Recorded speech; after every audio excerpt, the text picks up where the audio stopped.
قصہ آدم علیہ السلام اور ابلیس قرآن و حدیث میں بار بار بیان ہوا ہے تاکہ انسان عبرت حاصل کرے اور شیطان کے فریب سے بچے۔ اللہ تعالیٰ نے جب زمین سے مٹی لی اور اس کو مختلف رنگ و خصوصیات کے ساتھ ملایا، پھر اسے ایک خاص شکل میں بنایا تو فرشتوں سے فرمایا، میں زمین میں اپنا خلیفہ بنانے والا ہوں۔ سورت بقرہ 30۔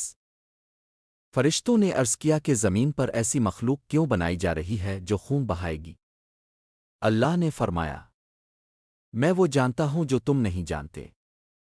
آدم کو علم عطا کرنا۔ اللہ تعالیٰ نے آدم علیہ السلام کو تمام چیزوں کے نام سکھائے۔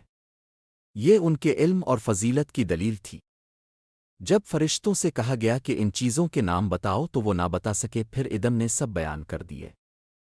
سجدہ کا حکم اور ابلیس کی سرکشی۔ اللہ تعالیٰ نے فرشتوں کو حکم دیا کہ آدم کو سجدہ کریں۔ تمام فرشتوں نے فوراً سجدہ کیا سوائے ابلیس کے۔ ابلیس جنات میں سے تھا اور اپنی عبادت کی وجہ سے فرشتوں میں شامل رہتا تھا۔ اس نے تکبر کیا اور کہا، میں اس سے بہتر ہوں، تو نے مجھے آگ سے پیدا کیا اور اسے مٹی سے۔ سورۃ الاعراف 12۔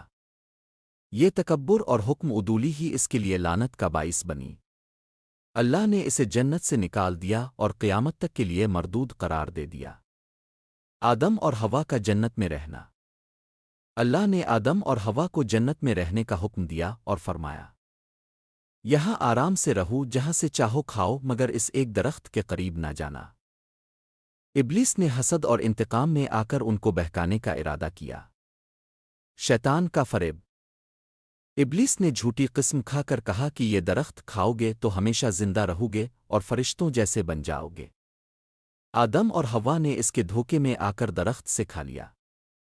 توبہ اور معافی۔ اس نافرمانی کے بعد دونوں کو جنت سے زمین پر بھیج دیا گیا۔ آدم نے فوراً اللہ سے معافی مانگی، اے ہمارے رب، ہم نے اپنی جانوں پر ظلم کیا، اگر تو ہمیں نہ بخشے اور رحم نہ کرے تو ہم خسارے میں پڑ جائیں گے۔ سورۃ الاعراف 23۔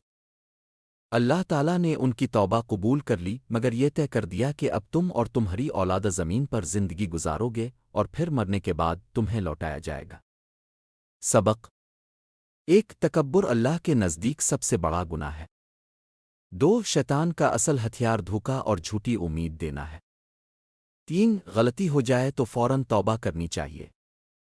4. انسان کا اصل مقام ایمان، علم اور اطاعت میں ہے۔